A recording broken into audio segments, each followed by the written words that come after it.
Hello guys. Hello everyone. आप लोग सब कैसे हैं? उम्मीद करती हूँ आप लोग सब अच्छे होंगे। Welcome to Sophie's world. आप लोगों का स्वागत करती हूँ मैं। तो मुझे आप लोगों से मिल के, आप सबको देख के बहुत अच्छा लग रहा है कि आप लोग सब मुझे देख रहे हैं। मैं भी आपको देख नहीं पा रही हूँ, बट आप लोग कमेंट कर सकते हैं कि आप कहाँ हैं, कहाँ से आए हो, किस जगह से आप लोग देख रहे हो।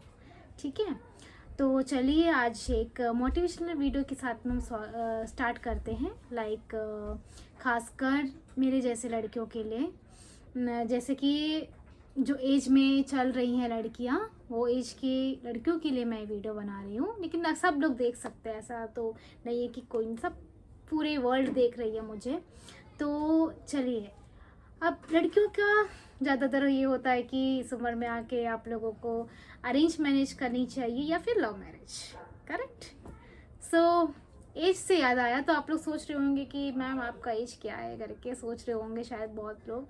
लेकिन हाँ, ये जानने के लिए आपको वीडियो के एंड तक बने रहना पड़ेगा।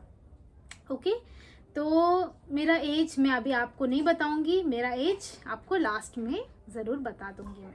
ठीक है, तो आप लोग तब तक गेस कर सकते हैं, 22, 21 जो भी एज है, 23 जो भी है, तो आप लोग गेस कर सकते हैं। ठीक है, आप कमेंट करके बता दीजिए कि आप लोगों ने क्या सोचा है। तो चलिए शुरू करते हैं।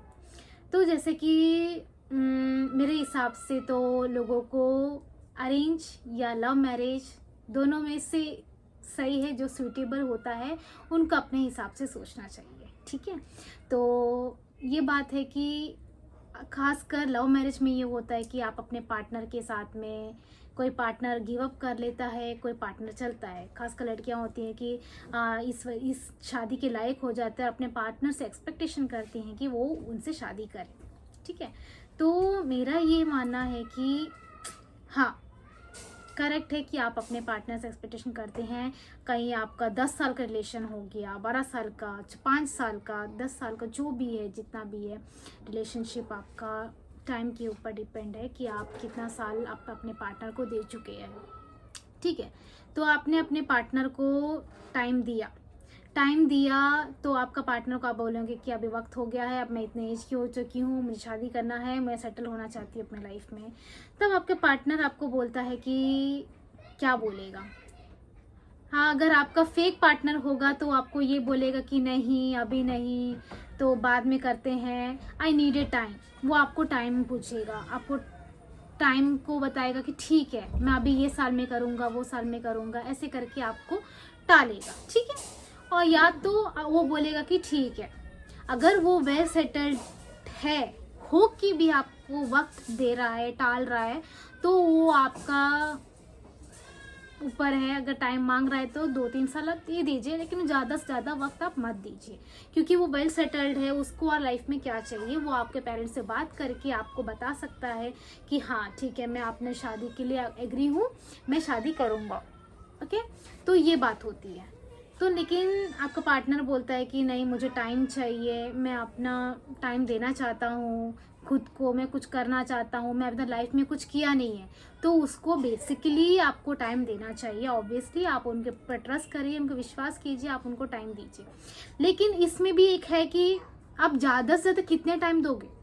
आप ज़्यादा से ज़्यादा 3 साल दो, 2 साल दो, या 4 साल दो। ठीक है, 2-3 4 साल आप दोगे अपने पार्टनर को तो ओके फाइन।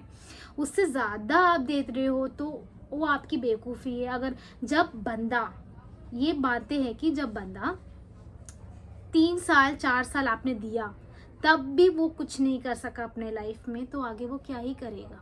चलो आप ज़्यादा से ज़्यादा 5 साल दे दिया। 5 साल बहुत होते हैं। 5 साल ये नहीं कि छोटे से वक्त होते हैं, नहीं, ये बहुत बड़ा टाइम होता है। 5 साल में बहुत आगे लोग बढ़ जाते हैं। 3 साल में आपका ग्रेजुएशन हो गया, 1 साल में आपने कुछ ना कुछ इंटर्नशिप की, कुछ ना कुछ आपने एक्सपीरियंस लिया, और उसमें जॉब लग गए। ठीक है, तो अगर आपका पार्टनर अगर ये चाहता है कि वो, उसको गवर्नमेंट जॉब चाहिए, उसको गवर्नमेंट जॉब भी करना है, वो प्राइवेट से थक चुका है, तो ऐसा है तो आप अपने पार्टनर के कांटेक्ट में आके आप अपना बातों को शेयर कर सकते हैं, वो आपके ऊपर है। अगर तब भी वो गवर्नमेंट जॉब पाना चाहता, तब भी उसको ज़्यादा कितना टाइम दोगे। 1 साल और दे दीजिए, लेकिन उससे ज़्यादा नहीं देना, क्योंकि लोग इसी तरह आपको इस्तेमाल करते हैं, खासकर लड़के, ठीक है। इसी तरह इस्तेमाल करेंगे, फिर बोलेंगे हाँ time time time time time. ना उनको टाइम की कदर होती है, ना तुम्हारी कदर होगी उस टाइम पे। तो ये बात हो जाता है। तो ना वो टाइम की कदर करते हैं, ना आपकी कदर करते हैं। तो किस बात पे आप वेट करोगे, ठीक है। तो आपको वेट करने का कोई मतलब नहीं होता है। ओके गाइस, चलो अभी सेकेंडरी ये होता है कि आप अरेंज मैरिज आप किसकी पसंद से करते हो, या तो कोई फ्रेंड्स, या तो आपकी ज़्यादातर फैमिली रिलेटिव्स, मम्मी पापा, आपके भाई बहन जो भी है, उसके हिसाब से आप अरेंज मैरिज करते हो, ठीक है। अरेंज मैरिज करने के बाद में क्या आप अपने पार्टनर को ज़्यादा से ज़्यादा ना, अरेंज मैरिज टिकती है, मेरे ख्याल से टिकती है, बहुत टिकती है। लव मैरिज में बहुत डामाडोल ऐसे होते हैं, दोनों रिलेशनशिप में डामाडोल होते हैं खासकर, लेकिन अरेंज मैरिज चल जाती है क्योंकि वो उसमें आपका पेरेंट्स का सपोर्ट होता है। अगर कुछ भी हुआ तो आपके पेरेंट्स आपको सपोर्ट करते हैं, हाँ ये वो करके ठीक है संभाल ले, ऐसे ऐसे करके पेरेंट्स की सपोर्ट होते हैं। अगर कुछ भी आपका साथ गलत होता है तो वो आपका स्टैंड लेते हैं। लव मैरिज में खासकर आपका पेरेंट्स आपका साथ ना दे, लेकिन हाँ देंगे, क्योंकि आपके अपने बच्चे हैं तो ऑब्वियसली वो आपको सपोर्ट करेंगे ही करेंगे, ठीक है। तो सपोर्ट करने का ये है कि तो अरेंज मैरिज और लव मैरिज बहुत ही डिफरेंट होता है। अरेंज होने के बाद में लव होता है, प्यार होता है, आपका पार्टनर बहुत अच्छा मिलता है, ज़्यादा 50% 60% तो अच्छे मिलता है, 40% लव मैरिज चल जाती है, 10% ऊपर नीचे होती है, ठीक है, ये बात होता है। और लव मैरिज में ये होता है कि आप अपने पार्टनर के साथ टाइम स्पेंड कर लिए, सब कुछ हो गया, तो वो भी सक्सेसफुल होता है। ये नहीं कहूँगी कि सक्सेसफुल नहीं होता है, बहुत कुछ सक्सेसफुल होता है, ठीक है। तो ये टोटली आपके ऊपर डिपेंड करता है कि आप लव करना चाहते हो या फिर अरेंज करना चाहते हो, ठीक है। सॉरी, मुझे थोड़ा सा स्वेटिंग हो रही है, थोड़ा सा मैं पानी पी लेती हूँ, ठीक है।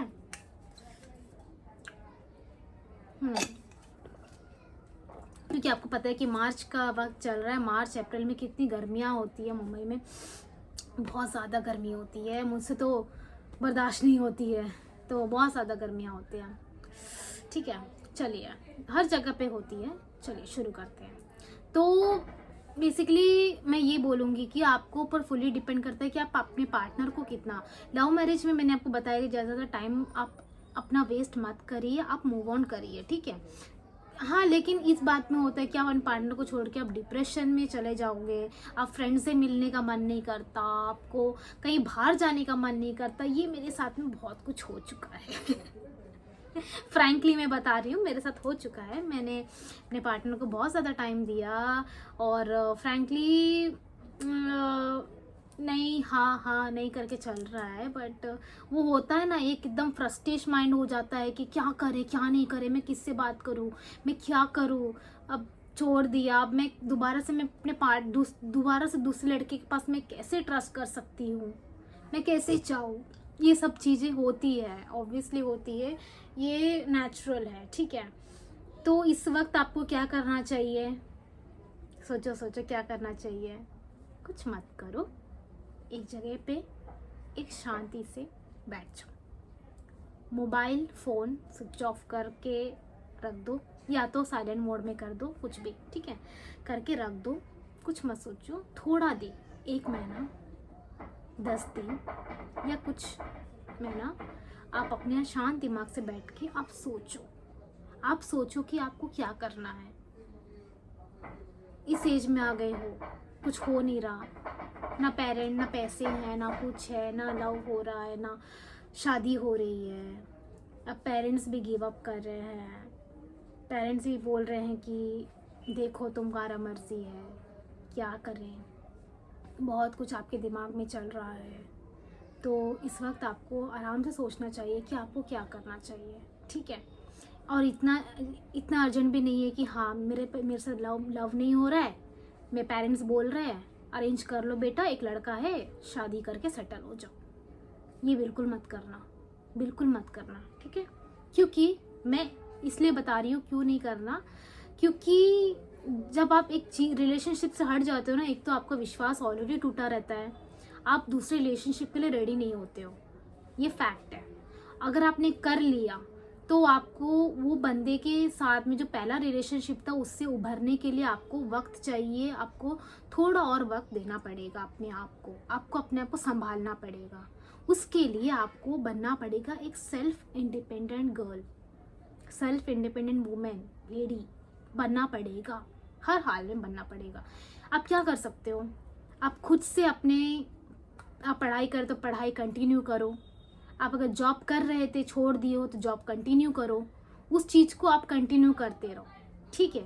अगर आप कुछ नहीं कर रहे हो, कुछ ना कुछ आप यूट्यूब से आप सीख सकते हो, या कुछ आप इंस्टाग्राम में आप रील्स डाल सकते हो, वीडियो बना सकते हो, अगर आपको पसंद है तो बहुत कुछ आप छोटे मोटे चीज़ें आप कर सकते हो, लोगों से जाके इन्वॉल्व हो सकते हो, बातें कर सकते हो, ठीक है। तो आप ये चीज़ कर सकते हो। तो इतने जल्दी डिसीजन मत लो कि हाँ मेरा लव मैरिज नहीं चल रहा था, मैरिज जाके मैं शादी करके सेटल हो जाऊंगी, गलती मत करना। अगर आपको ये लग भी रहा है तो टेक अ टाइम, आप फिर से अपने पार्टनर से बात करो, टेक योर टाइम। अगर फिर भी लग रहा है कि नहीं मुझे अरेंज मैरिज कर लेनी चाहिए तो गो फॉर दैट, ठीक है। तो आप गिव अप मत करो अपने लाइफ में, क्योंकि मेरे जैसे एज की लड़कियां काफ़ी गिव अप कर लेती हैं कि क्या करे, आप पार्टनर छोड़ चुका है, इतना एज आने के बाद में पार्टनर, मैंने उसको 8 साल दिया, 9 साल दिया, 10 साल 12 साल दिया, उसके बाद में ये बंदा शादी के लिए नहीं बोल रहा है, हट रहा है, अब मुझे क्या करना चाहिए, मैं नहीं रह सकती इस तरह, अब मैं दूसरा पार्टनर के पास कैसे भरोसा कर सकती हूँ, मैं नहीं कर सकती, ऐसे ऐसे बहुत सारे सवाल होते हैं। आप सबसे पहले तो डिप्रेशन में मत जाना। डिप्रेशन में क्यों नहीं जाना, क्योंकि डिप्रेशन है एक चीज़, ऐसा चीज़ है जो अकेलापन आपको खाते जाएगा अंदर से। आप कभी अपने आप को सेल्फ मोटिवेट नहीं कर पाओगे। आप अपने आप को सेल्फ मोटिवेट करो, सेल्फ मोटिवेट ऐसे करो क्योंकि ताकि आपको लाइफ में आगे प्रॉब्लम ना हो, ठीक है। सेल्फ मोटिवेट आप जब करते हो, कैसे करोगे अपने आप को, आप सुबह उठो 6 बजे, सुबह उठो, सुबह उठ के आप अपने जो भी रूटीन है आप कर लो, नहा धो लो, सब कुछ अपने वॉश कर लो, खाना नाश्ता वाश्ता करके सब कुछ, ठीक है। अगर आप नाश्ता नहीं भी कर रहे हो तो भी अच्छा है कि आप अपने जूस वगैरह सब P low.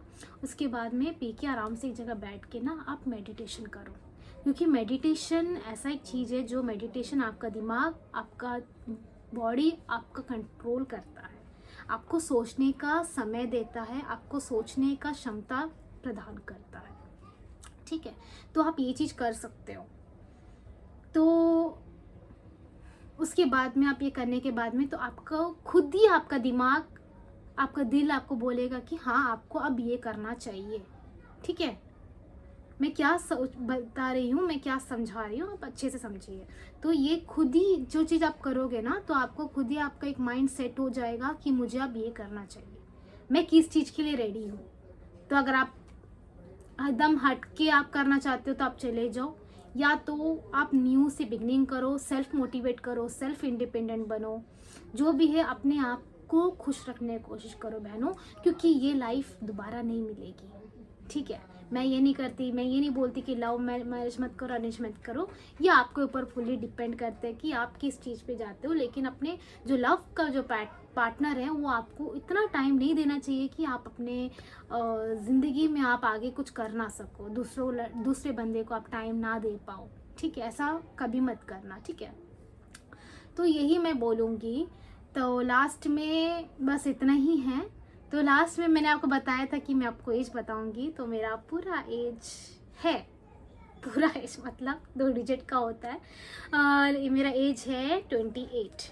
I am 28 years old, correct. तो मैंने कुछ करती नहीं हूँ, मैं बस स्किन में थोड़ा सा सीरम लगाती हूँ, ये पिलग्रिम का। मैं कोई एडवर्टाइजमेंट नहीं कर रही हूँ, लेकिन ये पिलग्रिम जो है बहुत अच्छा है मेरे स्किन के लिए, ठीक है। तो ये मैं लगा के दिखाती हूँ। ये विटामिन सी सीरम है जो मेरे स्किन पे ना बहुत ही एक अच्छा नेचुरल ग्लो देता है। तो इसको आप लगा के सो जाओ, या फिर आप कहीं जा रहे हो तो आप लगा लो। घर पे कुछ नहीं लगा रहे हो, आपको कुछ लगाने का मन कर रहा है तो आप ये सीरम लगा के आराम से, इसमें कुछ भी इफेक्ट नहीं है, जैसे नेचुरल है सीरम, बहुत ही अच्छा है, ठीक है। तो ये आप लगा सकते हो, इसमें कोई साइड इफ़ेक्ट नहीं है। ये मुझे काफ़ी सूट करता है, different person different skin texture होता है। तो ठीक है, तो गाइस इतना ही है गर्ल्स आप लोगों के लिए। तो आप अपने आप को कभी कमज़ोर मत समझिए, अपने आप को सेल्फ मोटिवेट करते रहिए। तो बस इतना ही है, ठीक है। अगर आपको कुछ क्वेश्चन है, कुछ भी है, तो आप प्लीज़ कमेंट करना और मेरे चैनल को सब्सक्राइब कमेंट कर देना, ठीक है। और बेल आइकॉन नोटिफिकेशंस को दबा देना।